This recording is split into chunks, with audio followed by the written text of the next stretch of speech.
बहुत बहुत स्वागत है दोस्तों आपका आज के इस मार्केट एनालिसिस के वीडियो में। चलिए दोस्तों देखते हैं क्या रहा आज का डेटा यानी फ्राइडे का डेटा, और कल यानी मंडे को किधर जा सकता है बाजार। तो स्टार्ट करते हैं रिटेलर्स के डेटा से, जो कि गए हैं बुलिश और डीआईएस गए हैं मिक्स्ड, एफआईज गए हैं बियरिश और प्रोज भी गए हैं मोस्टली बियरिश।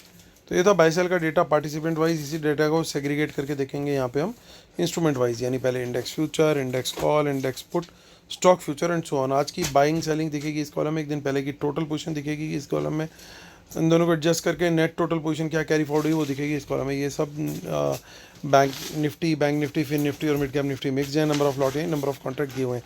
स्टार्ट करेंगे इंडेक्स फ्यूचर से। Retail client DIIs, FIIs and pros.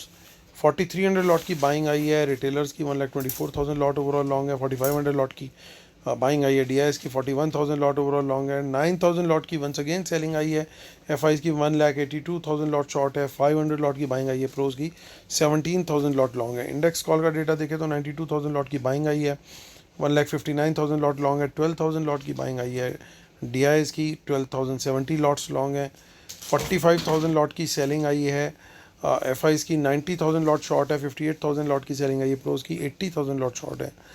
Index put का डेटा देखें तो 1,15,000 लॉट की सेलिंग आई है वंस अगेन रिटेलर्स के द्वारा। 4,91,000 लॉट ओवरऑल नेट सेल है। 7,000 लॉट बाय किए हैं डीआईएस ने, 32,000 लॉट लॉन्ग है। 41,000 लॉट बाय किए हैं एफआईज ने, 2,83,000 लॉट पुट लॉन्ग है।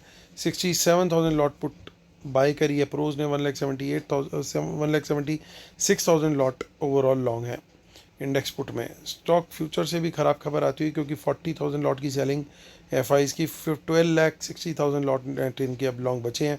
रिटेलर पूरी तरीके से स्टॉक डेरिवेटिव में वंस अगेन बुलिश जाते हुए 26,600 लॉट ओवरऑल लॉन्ग है। 1 लाख स्टॉक फ्यूचर में माफ़ कीजिएगा 26,600 लॉट बाय करके गए हैं स्टॉक फ्यूचर में। ओवरऑल 22,64,000 लॉट उनके लॉन्ग है। 1,25,000 लॉट बाय करके गए स्टॉक कॉल्स में, और 35,000 लॉट के करीब स्टॉक पुट भी सेल करी है। यानी स्टॉक डेरिवेटिव में पूरी तरीके से बियरिश जाते हुए पूरी तरीके से बुलिश जाते हुए माफ़ कीजिएगा रिटेलर्स। और कैश मार्केट में बियरिश वही रूल चले जा रहा है। डीआईएस ने देखिए बाय किया 7,700 करोड़, एफआईज ने बाय किया 1,900 करोड़, टोटल हो गया लगभग 9,600 करोड़ के आसपास। यानी 9,600 के करोड़ के आसपास की सेलिंग जो है वो रिटेलर्स के द्वारा की गई है। इसमें कुछ बल्क ब्लॉक होगा तो वो माइनस करना होगा, बट फिर भी नेट सेलर ही ओवरऑल रिटेलर आएगा अच्छा खासा।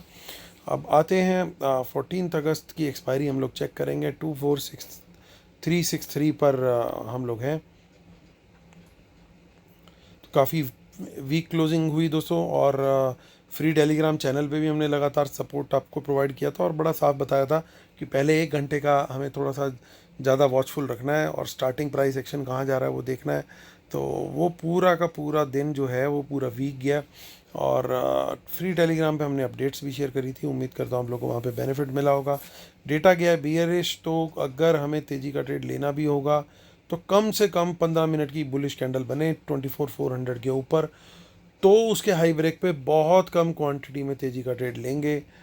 500 के ऊपर बुलिश कैंडल हाई ब्रेक पर मॉडरेट क्वांटिटी में हम आ सकते हैं। और हालांकि इन दोनों लेवल से कोई रिजेक्शन कैंडल मिलती है तो वहाँ से शॉर्ट का ट्रेड लेने में ज़्यादा कॉन्फिडेंस रहेगा हमारा।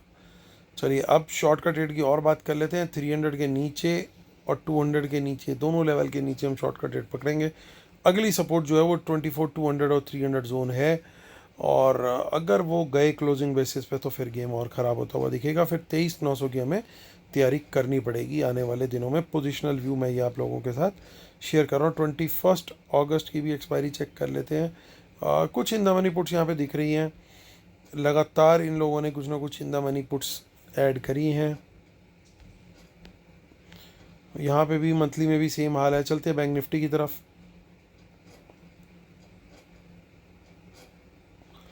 $55,000 के ऊपर क्लोजिंग आई है बड़ी मुश्किल से। तो 55,000 के ऊपर कोई बुलिश कैंडल हाई ब्रेक पे तेजी का ट्रेड मिलता है तो 15 मिनट की कैंडल का हाई ब्रेक प्रेफर करना चाहिए। तो बहुत कम क्वांटिटी में तेजी का ट्रेड लेंगे। फिर उसके ऊपर जो अगला ट्रेड है वो 55,500 के ऊपर बनता है, वहाँ थोड़ी सी क्वांटिटी हम डेफिनेटली बढ़ा सकते हैं। लेकिन यहीं पे कोई रिजेक्शन मिलती है 55,300 से या 55,500 से, तो मंदी का ट्रेड लेने में ज़्यादा कॉन्फिडेंस रहेगा। शॉर्ट के ट्रेड में देखिए कोई सपोर्ट नहीं दिखाई दे रही है। 55,000 के नीचे बियरिश कैंडल लो ब्रेक पर शॉर्ट का ट्रेड डेफिनेटली लेना है हमें, और उसके आगे जो है वो अच्छा मोमेंटम वहाँ पे मिल सकता है। फिर निफ्टी की ऑप्शन चेंज चेक करते हैं, 26,200 के पास पहुँच गया, बल्कि उसके थोड़ा नीचे। तो यहाँ पे गेम बिल्कुल ख़राब चल रही है, और 26,000 के नीचे गया तो और सिनेरियो यहाँ पे वीक होता हुआ दिखाई देगा साफ साफ। राइटर्स का कोई कॉन्फिडेंस वहाँ पे नहीं दिख रहा है फ़िलहाल। मिड कैप निफ्टी भी चेक कर लेते हैं। सो मिड कैप निफ्टी 12,497 यानी 12,500 के भी नीचे जा चुका है, और इसके नीचे और रहा तो फिर और मंदी यहाँ पे देखने को मिल सकती है, और तेज़ी का ट्रेड जो है 12,500 के ऊपर कोई बहुत बड़ी बुलिश कैंडल बने तभी कंसिडर करना चाहिए उसके हाई ब्रेक पर। डिस्क्लेमर जरूर पढ़ लीजिएगा दोस्तों, I am a SEBI registered research analyst, और आप हमारी पेड सर्विसेज अवेल कर सकते हैं, जिसमें एक ही सिंगल पैकेज है जिसके अंदर इंक्लूड है लगभग सब कुछ, यानी इंट्राडे स्टॉक्स के ट्रेड्स, स्टॉक्स में भी फ्यूचर ऑप्शन, स्टॉक के फ्यूचर ऑप्शन भी, और स्टॉक के कैश के ट्रेड्स भी, स्टॉक के इंट्राडे के अलावा पोजिशनल डिलीवरी ट्रेड्स भी, BTST भी, और STBT भी, और medium term and long term trades भी। तो ये सब आपको एक सिंगल पैकेज में मिलता है। इसके अलावा इंट्राडे ट्रेड्स भी जो मिलते हैं वो उसमें इंडेक्स के ट्रेड भी मिलते हैं, निफ्टी बैंक निफ्टी दोनों के, और एक्सपायरी के दिन फिर निफ्टी और मिड कैप निफ्टी जब थोड़े से वॉल्यूम्स बेटर होते हैं तब उनके भी शेयर करते हैं हम लोग ट्रेड्स।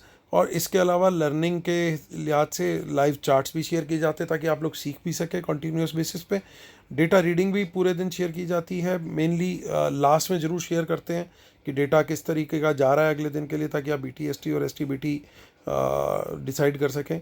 डेटा रीडिंग के अलावा हम लोग लाइव मार्केट एनालिसिस पूरे दिन हम लोग शेयर करने की कोशिश करते हैं कि कहाँ कैसा लग रहा है बाज़ार, स्लो है, स्लगिश है, या हमें क्वांटिटी थोड़ी ले सकते हैं, कम लेना चाहिए, अवॉइड करना चाहिए, पूरी गाइडेंस देने की जो है पूरी कोशिश उसके अंदर हमारी रहती है पेड सर्विस में। इसकी डिटेल आपको इसी वीडियो के डिस्क्रिप्शन में मिल जाएगी, रूल जरूर पढ़ लीजिएगा दोस्तों। और हमारा फ्री टेलीग्राम चैनल का लिंक ये रहा, उसके कोई चार्जेस नहीं है, वहाँ पर हम लोग ज़रूर वहाँ पर दिन में व्यू शेयर करते हैं कि सेटअप के हिसाब से भी चलाओ तो कहाँ प्रॉफिट बुक करना सही है या नहीं, तो वो जरूर शेयर किया जाता है। तो चलिए आते हैं मुद्दे की बात करते हैं। मुद्दे की बात यह है कि इंडेक्स फ्यूचर में फिर से फ्रेश सेलिंग आ गई है और लगातार सेलिंग चल रही है यहाँ पे। इंडेक्स कॉल का डेटा देखें तो ये डेटा तो बड़ा साफ साफ बियरिश है। इंडेक्स कॉल का डेटा देखें तो 10 लाख 11 लाख के करीब रिटेलर फिर कॉल बाय कर गया है, और हेज करके जो है कॉल सेल करके गई है स्मार्ट मनी, तो ये डेटा भी बियरिश है। अगेन रिटेलर ने नेकेड पुट सेल कर दी है, और यहाँ पे भी गेम ख़राब होता हुआ दिखाई दे रहा है। और स्टॉक फ्यूचर्स के अंदर भी सिचुएशन सेम है, अच्छे खासे फ्रेश शॉर्ट्स क्रिएट किए गए हैं। तो दोस्तों डेटा तो चौतरफा नेगेटिव है, अब करें तो क्या करें। तो दोस्तों बड़े साफ तरीके से लेवल डिस्कस करें। हमारी प्रेफरेंस शॉर्ट साइड की ज़्यादा रहेगी, अनलेस कि कोई बहुत बड़ा गैप डाउन हो जाए सीधा 200 पॉइंट का, तो फिर प्रॉफिट बुकिंग की पॉसिबिलिटी हो सकती है, 150-200 पॉइंट का गैप डाउन हो। अगर फ्लैट खुल के थोड़ा सा प्राइस एक्शन नीचे जाना शुरू होता है, वहाँ पे कोई अपॉर्चुनिटी मिलती है शॉर्ट की, तो वो बहुत बढ़िया रहेगा, एक अच्छा ट्रेड वहाँ पे मिलने की हम उम्मीद डेफिनेटली कर सकते हैं। बाकी यही है दोस्तों कि जो लेवल्स हैं उनको ज़रूर ध्यान में रखना, तभी ट्रेड लेना, दैट विल बी कंपलसरी। और बाज़ार जो है वो लगातार नेगेटिव न्यूज़ फ्लो फॉलो कर रहा है, और न्यूज़ आ भी रही हैं कुछ ना कुछ नेगेटिव, तो थोड़ा सा हमारे को जो है प्रॉफिट बुकिंग करते हुए ज़रूर चलना चाहिए बीच बीच में, क्योंकि कहीं ना कहीं किसी ना किसी लेवल से किसी ना किसी दिन बाउंस आएगा, वहाँ पे हमें ट्रैप नहीं होना। तो जब भी शॉर्ट करें तो इस चीज़ को ध्यान में रख के करना है कि एक स्टॉप लॉस हमारा जो है ट्रेलिंग वो लगा रहे सिस्टम के अंदर, ताकि अगर बाज़ार रिवर्स भी होता है तो एटलीस्ट प्रॉफिट वाली ट्रेड के अंदर हमारा लॉस ना हो। तो ये छोटे छोटे कुछ पॉइंटर्स हैं जिनको ध्यान में रखना है। फर्स्ट प्रेफरेंस फिर भी हमारी शॉर्ट के ट्रेड की रहेगी, ये बड़ा क्लियर सिनेरियो डेटा दिखा रहा है। तो ये उम्मीद है दोस्तों, और ये प्रोबेबिलिटी है जो आप लोगों के साथ शेयर करी है मैंने कि क्या बाज़ार किस तरह का मूव दे सकता है कल। उम्मीद करता हूँ आप लोगों को वीडियोस पसंद आ रहे होंगे। Please like share subscribe comment जरूर कीजिएगा। कल फिर होती है मुलाकात, तब तक के लिए टेक केयर, बाय बाय।